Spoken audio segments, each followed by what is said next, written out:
Hello everyone and welcome to my channel. এখন আমি যে সিনেমাটা নিয়ে কথা বলবো সেটা হচ্ছে 2016 সালে রিলিজ হওয়া মাদারি। এই সিনেমাটা নিয়ে কথা বলবো। এই সিনেমাটা ইউটিউব এবং জি5 অ্যাপে এটা অ্যাভেলেবেল আছে। আপনারা যে কোনো জায়গা থেকে দেখে নিতে পারেন। পিকচার কোয়ালিটি দুটো জায়গাতেই ভালো। তো নিশিকান্ত কামাতের পরিচালনায় এই সিনেমায় যে জিনিসটা দেখানো হয়েছে, যদিও এটা থ্রিলার ক্রাইম জনরার মুভি, আপনারা দেখতেই পাচ্ছেন যে মাদারি দেশ সো রাহা है। তো যাই হোক, এই সিনেমাটার যেটা ট্যাগলাইন যেটা দেওয়া হয়েছে, তো মানে জাস্ট দেশকে জাগানোর জন্য এই সিনেমাটাকে উম, মানে আমার মনে হয় রিলিজ দেওয়া হয়েছিল। তো এই সিনেমাতে যেটা, যদি গল্পটাকে যদি ছোট করে বলি তাহলে আমরা বলবো যে হোম মিনিস্টারের ছেলে কিডন্যাপ হয়েছে এবং হোম মিনিস্টারের ছেলেকে কিডন্যাপ করেছে কে? ইরফান খান। আপনারা স্ক্রিনে দেখতেই পাচ্ছেন তাকে। এছাড়া এই সিনেমায় উল্লেখযোগ্য আর একটা চরিত্রে যিনি অভিনয় করেছেন তিনি হলেন জিমি শেরগিল। নচিকেত যে ক্যারেক্টারটা খুব পপুলার হয়েছিল, তো এই চরিত্রটা মানে তিনি হচ্ছেন সরকারের তরফ থেকে, মানে পুলিশেই আছেন।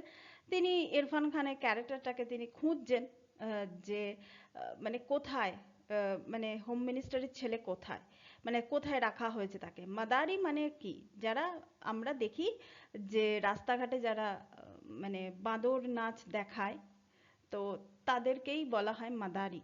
তো এক্ষেত্রে মাদারি কে? এক্ষেত্রে সরকার না জনগণ?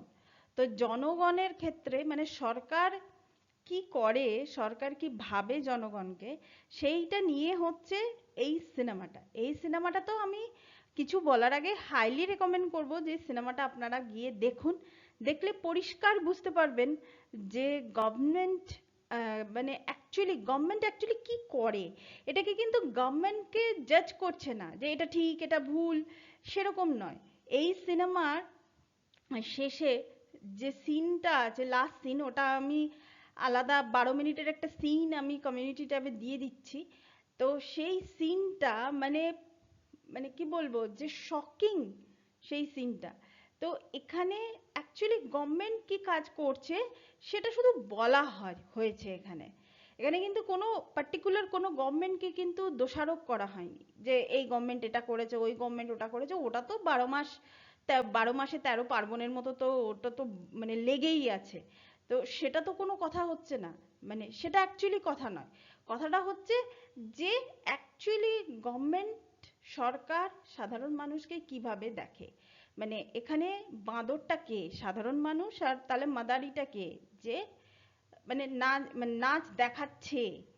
এবার সিচুয়েশনটা এক্ষেত্রে সিনেমার ক্ষেত্রে ঠিক উল্টোটা দেখাচ্ছে, যে একজন সাধারণ মানুষ সে হোম মিনিস্টারের ছেলেকে কিডন্যাপ করেছে। এবার পুরো হোম মিনিস্টার সমেত সবাই মানে মানে খুব ডেকোরেটেড লোকজন মানে আস্তে আস্তে তার সামনে চলে আসছে এবং সে যেটা বলছে তারা সেটাই করছে। আলটিমেটলি হোম মিনিস্টারের মুখ থেকে সিনেমার শেষ দিকে আমরা ভেবেছিলাম ইরফান খানের কোনো হাইফাই কোনো স্পিচ থাকবে, কিন্তু না। এই সিনেমাটার শেষে যিনি হোম মিনিস্টার, যার ছেলেকে অ্যাকচুয়ালি কিডন্যাপ করা হয়েছে, তার মুখে স্পিচ, মানে গভর্নমেন্টের লোকের মুখ থেকে অ্যাকচুয়ালি গভর্নমেন্ট কি ভাবে পাবলিককে, সেইটা এখানে দেখানো হয়েছে। দ্যাটস অমেজিং অমেজিং। এই সিনেমাটা নিয়ে আমার এর থেকে বেশি বলার কিছু নেই। যদি অভিনয় বলি, ইরফান খান তো তিনি একেবারে, মানে তার অভিনয় নিয়ে বলার মতো কিছু নেই। জিমি শেরগিল তিনিও এখানে খুবই ভালো অভিনয় করেছেন। এনারা দুজনে মানে জাস্ট খুবই ভালো অভিনয় করেছেন এবং আশেপাশে যারা আহ, আছেন মানে সহ অভিনেতা হিসেবে, সেটাও তারাও খুব ভালো অভিনয় করেছে। এবং হোম মিনিস্টারের ছেলে, তার নাম এক্সাক্ট নামটা আমি জানি না, তার সঙ্গে ইরফান খানের যে কেমিস্ট্রিটা না, সেটা আপনারা দেখবেন যে ওই যে 12 মিনিটের আমি ভিডিওটা আমি দেব, সে 12 মিনিটের ভিডিওটাতে দেখবেন। ওখানে কিন্তু মানে সত্যি মানে ওই ইরফান খানের সঙ্গে সেই বাচ্চা ছেলেটার যে কেমিস্ট্রিটা, সেটা কিন্তু দেখার মতো। মানে একটা বাচ্চা ছেলে সে পর্যন্ত বুঝে যাচ্ছে যে কোথা থেকে কি হচ্ছে। আর মানে আমরা আর কি দেখছি।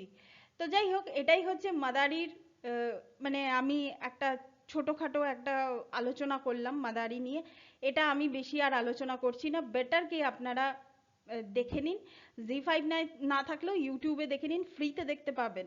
তো এটাই ছিল আমার রিয়াকশন এই সিনেমাটাকে নিয়ে। Thank you so much, that's all. Please keep watching and please subscribe my channel. Till then, good bye.